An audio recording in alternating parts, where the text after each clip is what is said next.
Hello everyone, welcome to the bookish mid-year freakout tag. I do this every summer and I am right on time this year, I believe, for the mid-year freakout tag. I can't wait to share with you all the favorites, least favorites, how goals are doing. We're going to talk about it all. So the first question is, what's my favorite book so far this year in 2025? Wow, it's 2026.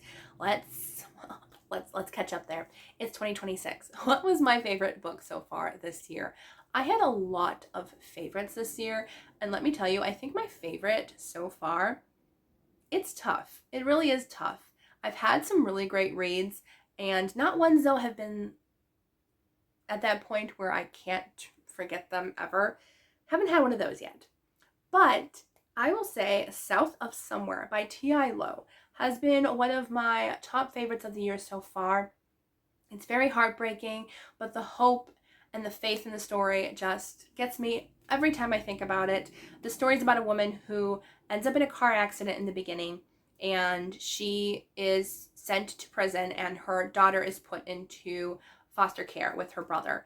And she gets out of prison, and she really tries to turn her life around. She has a sponsor that helps her really get back to life and really helps her get motivated to try her best to bring her child back into her home and into her life. And it's just heartbreaking. It's so sweet. I did not really enjoy the brother in the story. Yeah, I did not like him at all. But overall, it was such a fantastic read, and it is one of my favorites for this year. Best sequel of 2026 goes to The Valkyrie by Carrie Cotton. This is book 4 in her Huntress series, and the couple in this book are top tier romance. Oh, that hero. Oh, that hero in that book has my heart. He is the perfect hero in a book. I love him so much. He is fantastic. He's sweet. He's gentle. He's strong. He's just everything you want in a hero in a book. He is fantastic. And so that's my series favorite of this year so far, is The Valkyrie by Carrie Cotton. I can't wait for the 5th book. I need to pick it up very, very soon because I know it's gonna just break me. I know it. That end of that last question led us into this question, which is, what is a new release that has been released in 2026 that you haven't read yet? And I'm gonna go with The Songbird by Carrie Cotton because yes, that book, I cannot wait to read The Songbird. I know it's going to be fantastic, and I have a feeling I know who the main character is, I think, in this book, and it's just, I know it's going to have my heart. I really have high hopes for this book, that it's going to be 5 or 6 stars. So I cannot wait to read it. I'm waiting for the end of June, but I might end up picking it up before then. Most anticipated release for the second half of the year. And for that, we're going to have to go into my reading journal because my reading journal has all my new releases that I'm excited about. And I've read quite a few. Not too bad. I think there's a couple I still need to cross off probably. So, there's also another one that was a new release that I still haven't gotten to, and I need to. And that is A Brood Awakening by Paperbacks. Anything by Paperbacks, I want to pick up. But there's still a lot more that's still out and I haven't read yet. But anyways, for the second half of the year, which means July through December, what is one that I'm really excited about? I would say my most anticipated are probably Tracy Peterson's newest books, which are A Life So True and Devoted to Love, which are book 2 and 3 in her newest series, because I love Tracy Peterson. She is amazing. She is so kind. And yes, I mean, I don't think I will ever be another character in her book, but never say never. She could just throw me in there somewhere and I won't know until I read it. But I just can't wait to pick up one of her books again. And the first book in this series was great. I don't know where it is on my shelf right now. I'm looking all over. It's probably behind me somewhere over here. But I can't wait to pick up her next books. Because as I said, Tracy Peterson is one of my auto read authors. She is fantastic. So I can't wait for those. Biggest disappointment, which is over there. Over there on the daybed that we have in this room. That is Recorder by Kathy McCrum. I just didn't enjoy the audiobook. I loved it because I buddy read it with a friend of mine. That was the enjoyment of it. I loved reading it with her. But the series as a whole, not necessarily the first book, but the series as a whole was I think, my biggest disappointment, because I did have high hopes for it. I 100% love sci-fi stories, but I just couldn't get into that series, and I was sad about it. I think because there was a disconnect between each of the books, there felt as if there was a gap of storytelling missing between each book, and I really couldn't get into it until halfway through each book. So that was my biggest disappointment of the year so far. Biggest surprise. I have to go back into my journal. I'm going to say The Naturals by Jennifer Lynn Barnes, because if you've known me a while, I really don't enjoy YA books anymore. They are pretty hit or miss for me, depending on the author and, if I actually enjoyed it or not. And The Naturals was a pleasant surprise. I think book 1 was my favorite of the series, but I loved the mystery about it. I loved the characters and how each character had their own personality and used it to try to help the CIA to solve crimes. So I enjoyed it. I thought it was entertaining and fun. So that was a pleasant surprise. I'm not sure if I have a new favorite author or not this year. I will say, though, an author that has impressed me with not 1 but 2 books I've read. I've only read 2 by her, and that is T.I. Lowe. She is an author that I've only read 2 books from. I feel as if I need to read her entire backlist now. Each book, her characters have just impressed me with their growth and their character development. I think T.I. Lowe, and as soon as I pick up maybe another 1 to 3 books of hers, maybe, she could easily be a new favorite author. She's almost there. She's almost there as a new favorite author. Newest fictional crush. Do I have to say it? I can't even remember his name right now because I'm so tired. But it is The Valkyrie by Carrie Cotton. I think it's Aiden, but don't quote me. I am going to check to make sure that that's correct. If not, I'm going to be so sad that I totally got that wrong. I got it wrong. It's Ryder.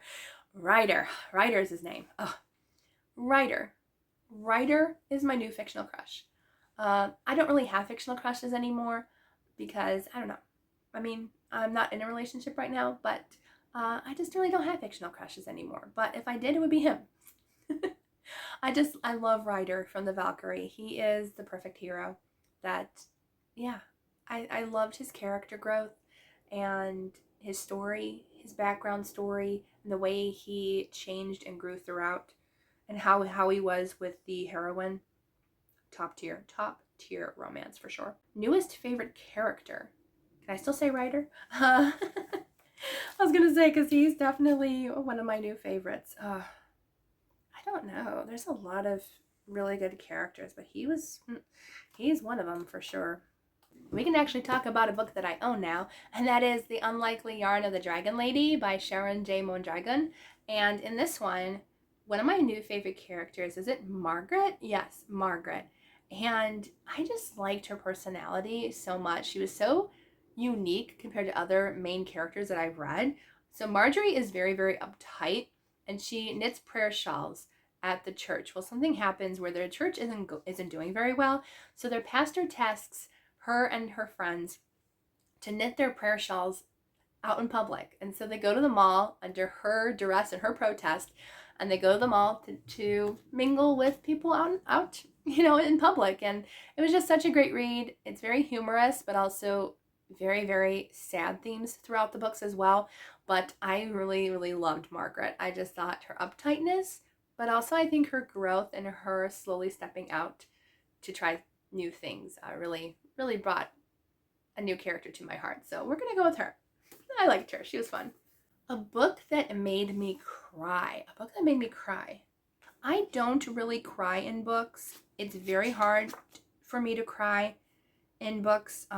It takes a lot for me to actually cry tears. Like, I'll feel it inside, but it's really hard for me to cry. I don't know. The Valkyrie by Carrie Cotton came really close to crying in that book. I would say that's probably the closest I've gotten to crying this whole year is The Valkyrie by Carrie Cotton. I'm looking through my reading journal, and nothing, I think, came close to that.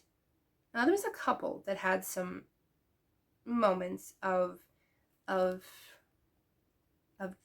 almost tears, but I think The Valkyrie by Carrie Cotton would definitely be one that I came pretty close to a few times. A book that made me happy. I have that. And that is Claire Holloway is Winging It by Angela Ruth Strong. This is just a happy book, honestly. If you want something fun, lighthearted, and humor throughout, it's this one.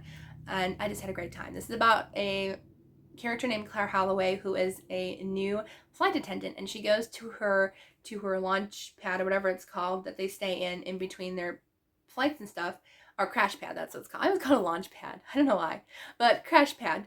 And she runs into a pilot when she goes to Washington State, and they become pretty much instant friends. They're really, really nice and sweet, but he's not really ready for a relationship, and she's in a relationship. So there's nothing, there's nothing untoward about this book or anything. It's just about friendship and maybe turning into something more, but not during her relationship, of course, because that's not going to happen. All right, but I did really enjoy it. It's a happy book. Most beautiful book you've gotten this year. Most beautiful book. See, I don't really collect beautiful books. Oh, I know. It's downstairs, though. I'll put a clip here because I do know the most beautiful book that I've gotten this year. And that is, I went to Home Goods with my mom, not sponsored, but Home Goods with my mom. And I got this beautiful edition of The Phantom of the Opera. And I couldn't put it down when I found it. I said I needed it, and I grabbed it. It's gorgeous. It has rainbow foiled pages. Absolutely stunning, and I needed it in my collection. So I grabbed that, and that's my new beautiful favorite book in my collection this year. What books do you need to read by the end of the year? Everything. I mean, everything. Is there really just like one book that you need to read? No, there's everything.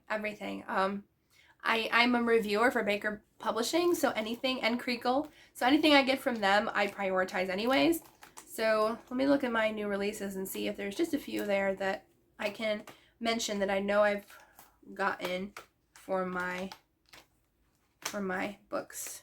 Ooh, I am really excited about, actually. I want and need to read Shortbread in the Highlands by Robin Jones Gunn. That releases this month. I still haven't gotten my copy yet, but I need to read that one because it's set in the Highlands, and I'm very excited to read that one. That is the next book in Robin Jones Gunn's Suitcase Sister series. I think that's what it's called. So that's I'm gonna say that one because there's a lot more that I'm gonna be prioritizing throughout the rest of the year, but that's one of the ones I really want to get to. All right, so I hope you enjoyed this fun mid-year book freakout tag. I hope you all have a wonderful day, and I will see you all in the next video.